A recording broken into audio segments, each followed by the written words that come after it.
greatest talk show in the history of talk shows was Mike Douglas. Mike Douglas. And his co-host was Sly. Now, people are going to think that's Michael Douglas. You should probably explain to the folks. Well, who's watching? Is this in the United States? Well, I'll explain it. Yeah, no, don't explain everything. Mike Douglas. Mike Douglas. Take everything out of it. There's no sense being here. I'm saying to the folks at home that Mike Douglas was a talk show host, somewhat in the vein of Merv Griffin.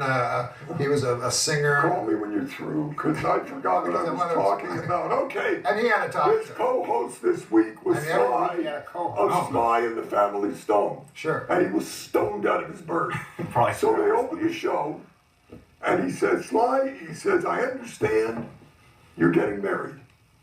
And Sly said, we're going to play 2 games on Sunday, and then Monday we're going over to Cleveland, and then we're going to come back. He said, no, aren't you getting married? I don't know if the Horns are going to be there for this engagement, but hopefully we'll be all right. We'll play and get it done. And Mike goes like this, boop. So let's go to commercial. Now, as Sly is sitting here, he brings out Peter Marshall. Yeah.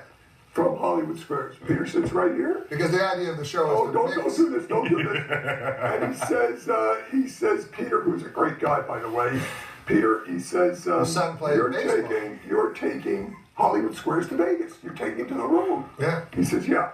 He said, are you going to change it? He says, no. He says, when it comes to Hollywood Squares, you got to call a spade a spade. Oh.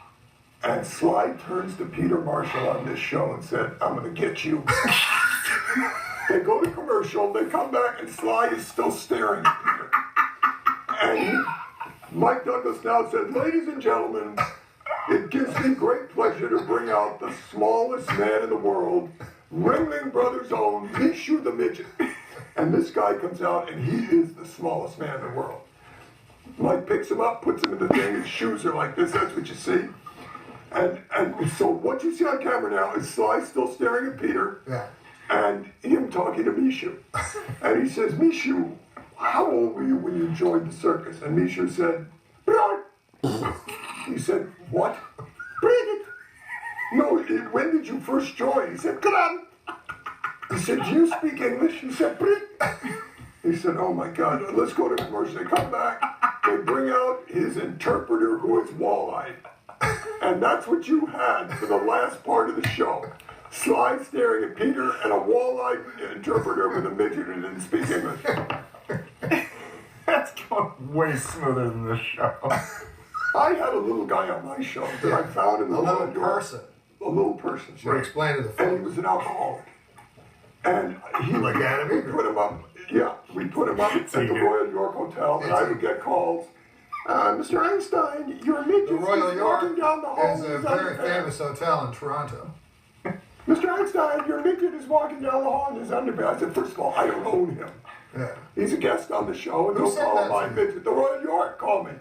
The hotel. A hotel? Oh, a person. Yeah. So we had him, and I could not, he's the only person that made me laugh all the time because he didn't. I was doing this thing where I was explaining the entire layout of the compound in miniature. It was a 7-minute ad lib. And behind me, I had Fergie, who was the little person. He looked exactly like Ronald Reagan in a suit and tie, teeter-tottering with fish. We had gotten a tank of fish that balanced him out. So they were teeter-tottering. I'm trying not to look at it. All of a sudden, change hits the floor, and he says, my money, in the middle of me talking. Yeah. And then the stagehand went, shh, no, but it's my money. So we had to redo it. And then another time, and this is horrible, but it kills me.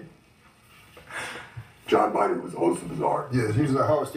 For the folks at home that don't know, he was a famous impressionist. Can we explain what Bizarre is? It was a TV show, I believe. But I think part of the reason Super Dave got John Biner to host was because he could do a lot of impressions and a lot of characters. Yes. John Biden was brilliant. So it was just John Biner and a bunch of Canadian actors. It's a great show. It went 6 years, the first series in the history of cable. No, I know. I wasn't saying it as an epithet. I meant I liked it. Don't use epithet when you don't know what it means.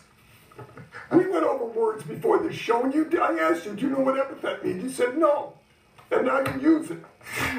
But let me ask you this, though. No, let me go on with this story. Oh, was there a story?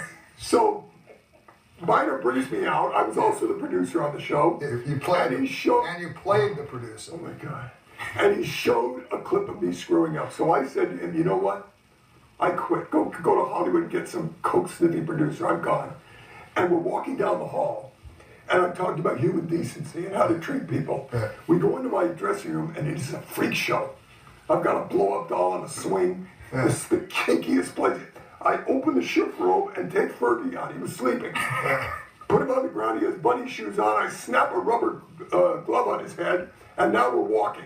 And I'm talking about human decency and how you treat people. We come to my car, I have a blind limo driver. I open up the trunk, I throw Fergie in, slam the trunk, get in the car, I tell the blind driver to take me home, he hits the wall, it's another car, into a tree, back. All of a sudden a storm hits. We race inside because you know the Toronto storms, explain to me. The Toronto storms are incredible. They're incredible. Okay. We're in here eating and drinking, okay? All of a sudden I realize 45 minutes later, I left Fergie in the trunk. I run outside, I open the trunk, and he looks at me and said, "What the fuck are you doing?" Now, Bizarre was a variety show. Adam Eager told me something I didn't know. He said you worked with Red Fox on a variety. Yeah, I heard that. I'm dying to I hear it. produced Red Fox Variety, You told me you just worked on it. worked on it. Well, that's, I mean, according to your What do you think I was, a stagehand, you douchebag? Worked on it. Did you do your notes? No, I want no, you back on drugs. I'm serious. I want you back on stuff so you This know. close. I'm gonna do a shot No, next sorry, break. that is- No, it's I true. just-